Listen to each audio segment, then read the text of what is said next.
तो एक बार स्टार्ट होनी चाहिए। इस रोज रोज की कहता हूँ, जंग किसी चीज का हल नहीं है, जंग कोई रास्ता नहीं है। लेकिन अगर कोई शांति, कोई पीस वो जंग से होके जाती है तो फिर जंग जायज है, फिर जंग होनी चाहिए। पाकिस्तान की इतनी औकात नहीं है कि वो 2 घंटे तक इस चीज को बर्दाश्त, 2 घंटे में पाकिस्तान अपने घुटनों पे आ गया। 2 घंटे से ज्यादा जनाब ये हम लोगों को सहन नहीं कर पाएगा पाकिस्तान। एक बार हमला हुआ था, पाकिस्तान के 2 टुकड़े हो गए थे, बांग्लादेश और पाकिस्तान बना दिया। पाकिस्तान के शायद इतने टुकड़े हो जाएं जिसको समेटने में भी इनको सदियां लगे। पाकिस्तान का मंसूबा है कि हमारे भाईचारे को तोड़ा जाए और आपस में लड़ाया जाए। प्लीज इससे बचें और आपस में एक होके इस देश की तरक्की और इस देश की इस हादसे से कहीं ना कहीं देश के अंदर हिंदू और मुसलमान को लड़ाना तो नहीं चाहता है पाकिस्तान। इसी पर हमारे साथ बातचीत के लिए मौजूद हैं जो बेबाकी के साथ अपनी आवाज़ को रखते हैं, अपनी बात को रखते हैं। और मेरे साथ हैं विधायक बनी डॉक्टर रामेश्वर सिंह। जानते हैं कि किस तरह देखते हैं पहलगाम हमले को, जिस तरह से कई सारे वादे किए गए थे लेकिन उसके बावजूद भी कई हादसे हो चुके हैं। क्या कुछ कहना चाहिए? देखिए, सबसे बड़ी बात यह है कि ये हादसे होते आए हैं, अभी भी हुए हैं। और इसका सबसे बड़ा रीज़न ये है कि हमारे भारत देश के जो पड़ोसी देश हैं, जो हमारा पड़ोसी देश है पाकिस्तान और चाइना, ये इतना घटिया हमें जो पड़ोसी मिले हैं इतने घटिया मिले हैं कि जो अपनी हरकतों से ना कभी बाज आए थे और ना कभी बाज आएंगे।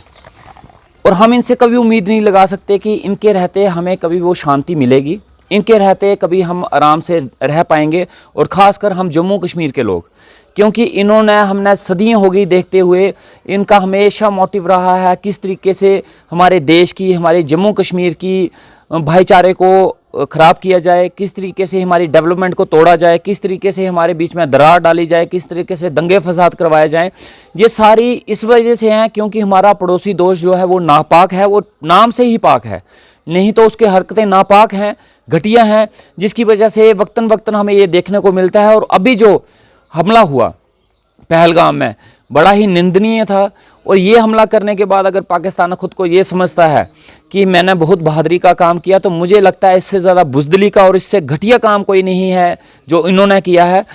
हाँ, हमारी भारत सरकार ने वादा किए थे, बड़े बड़े वादे किए थे, शांति के वादे किए थे। और जैसे कि अभी हम जानते हैं कि डिफेंस सिस्टम जो है वो हमारे केंद्र सरकार के अंडर हैं, हमारे उसके होम मिनिस्टर अमित शाह जी हैं।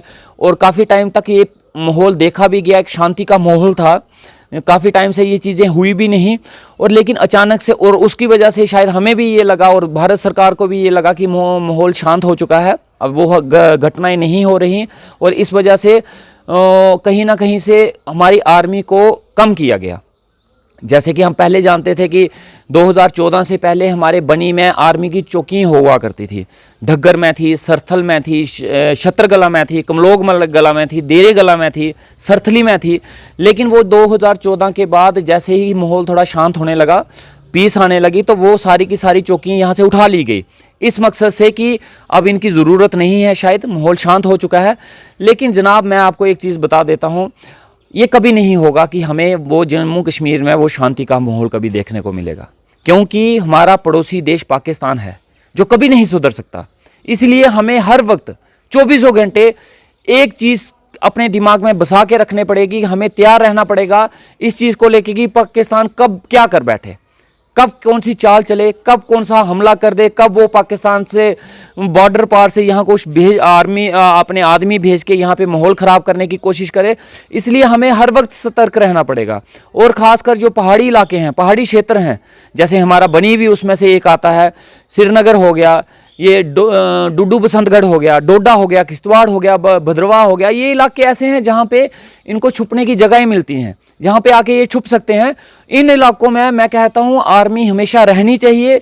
अपनी तैयारी हमें 24 घंटे रखनी पड़ेगी। इनका हमें कोई पता नहीं, ये कभी भी कुछ भी कर सकते हैं। डॉक्टर साहब, ये भी समझने की कोशिश करूंगा कि केंद्र सरकार की ओर से ये कहा गया कि देश सुरक्षित हाथों में है, लेकिन वहीं हम पहलगाम के अंदर देखते हैं कि धर्म पूछकर उन पर हमले किए गए, उनको गोलियां उन पर बरसाई गई और नाम पूछा, हिंदू बताया तो गोली मार दी।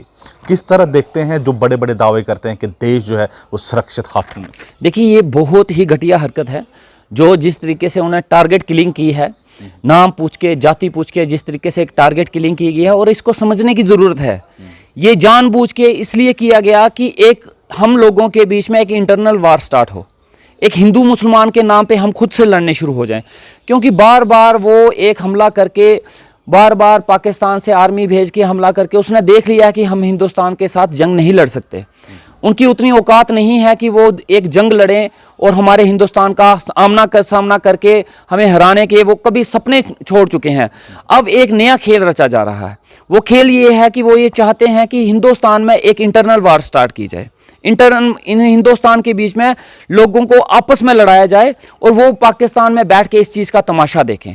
इस वक्त से उनका मकसद ये था कि अगर हमने यहाँ पे इनका धर्म पूछ के मारा है तो दूसरे धर्म के लोग, हिंदू धर्म के लोग भड़केंगे, वो फिर धर्म पूछ के मारेंगे और ये एक हमला, एक हमारे देश में एक लड़ाई शुरू होगी, हमारे देश का भाईचारा टूटेगा, हमारा देश टूटेगा और जिसका वो बाहर बैठ के वो नज़ारा लेंगे। लेकिन जनाब ये चीज़ होने वाली नहीं है। जो सरकार बड़े बड़े दावे कर रही है, 2014 के बाद कई सारे आश्वासन हमने देखे, 370 के हटने के बाद हम आश्वासन देखा, नोटबंदी के बाद आश्वासन देखा। हालांकि प्रधानमंत्री खुद कह रहे हैं कि देश जो है सुरक्षित हाथों में है, लेकिन फिर भी हम कठुआ में देखते हैं मिलिटेंट अटैक्स हो रहे हैं, जम्मू संभाग को कहीं ना कहीं टारगेट किया जा रहा है और हाल ही में पहलगाम जैसा आतंकी हमला जो इंसानियत को शर्मसार कर देने वाला वाक़या है।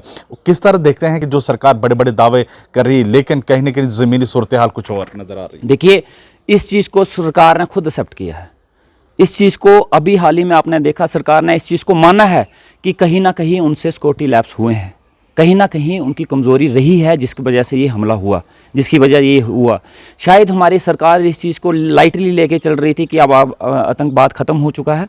लेकिन जनाब मैं आपको एक चीज़ बता देता हूँ, सरकार किसी की भी रहे, बीजेपी की रहे, कांग्रेस की रहे, एनसी की रहे, पीडीपी की रहे, ये आतंकवाद हमारे भारत में, हमारे देश में तब तक पनपता रहेगा जब तक उनको सपोर्ट करने वाले हमारे ही लोग, हमारे ही यहाँ के भारत के लोग पैदा होते रहेंगे। ये वहाँ से आए लोग, इनको सपोर्ट करने वाले लोग जो हमारे देश में हैं, ये उनको ही रास्ता दिखाएंगे, उनको ही हमारे देश को तोड़ने का एक रास्ता दिखाएंगे। और कहीं ना कहीं हमारा भी फ़र्ज़ बनता है, हम हर एक चीज़ सरकार पे डाल दें और हम सोचें कि सरकार ही सब कुछ करेगी, तो शायद कभी हमें अपना भी फ़र्ज़ निभाना पड़ेगा ईमानदारी से कि हम भी उठ के एक जिम्मेदार नागरिक, एक जिम्मेदारी देशभक्त होने के नाते, इस देश के नागरिक होने के नाते हम भी आर्मी की सपोर्ट करें, पुलिस की सपोर्ट करें, ना कि उन मिलिटेंटों की सपोर्ट करें, ना कि उनको रास्ता दिखाएं, बल्कि हम आर्मी को रास्ता दिखाएं, हम उनको इन्फॉर्मेशंस दें। और जिस तरीके से ये हालात हुए हैं, और जनाब ये सिर्फ इस वजह से नहीं हुए हैं कि सिर्फ पाकिस्तान से 4 लोग आए और वो चले गए। वो 4 लोग जनाब पहलगाम में आए, 17 मिनट तक फायरिंग करते रहे, 300 किलोमीटर अंदर घुसे और 300 किलोमीटर वहां से फायरिंग करके चले भी गए। कोई पूछने वाला ही नहीं, वो आए कैसे, वो पहुंचे कैसे? कोई ना कोई तो है, कोई जो ना कोई रास्ता सोर्स तो है ना जनाब, कोई ना कोई सोर्स है। 17 मिनट तक फायरिंग होती रही, कहां थी सारी सिक्योरिटी एजेंसीज? और उनको वहां पे लाया कौन, वो पहुंचे कैसे वहां पे, और उनको वहां से जाने में हेल्प किसने की? कुछ ना कुछ सोर्स। वक्त है कि हम लोग बिल्कुल मिलकर इन ऐसे लोगों को चिन्हित करें, ढूंढें जो आसपास देश को तोड़ने की साजिश कर रहे हैं। लेकिन आखिरी सवाल मैं ये लेना चाहूँगा कि हर बार जब हमले हुए और आश्वासन दिया कि अब बदला लिया जाएगा, लेकिन क्या वक्त आ चुका है कि आर पार की पाकिस्तान से आप सीधा हो, वॉर हो, और पाकिस्तान को सबक सिखाने की ज़रूरत है कि तुम्हारी औकात नहीं है हमारे से लड़ने के लिए, और इस तरह से आप हमले करके क्या साबित करना चाहते हो? क्या लगता है कि अब आर पार की लड़ाई? देखिए जनाब, रोज हमें खबर सुनने को मिलती है, 4 जवान हमारे कठुआ में शहीद हो गए, 28 हमारे लोग वहाँ पे शहीद हो गए, 2 जवान यहाँ शहीद हो गए। आप गिनने की कोशिश करेंगे तो हज़ारों लोग मर गए।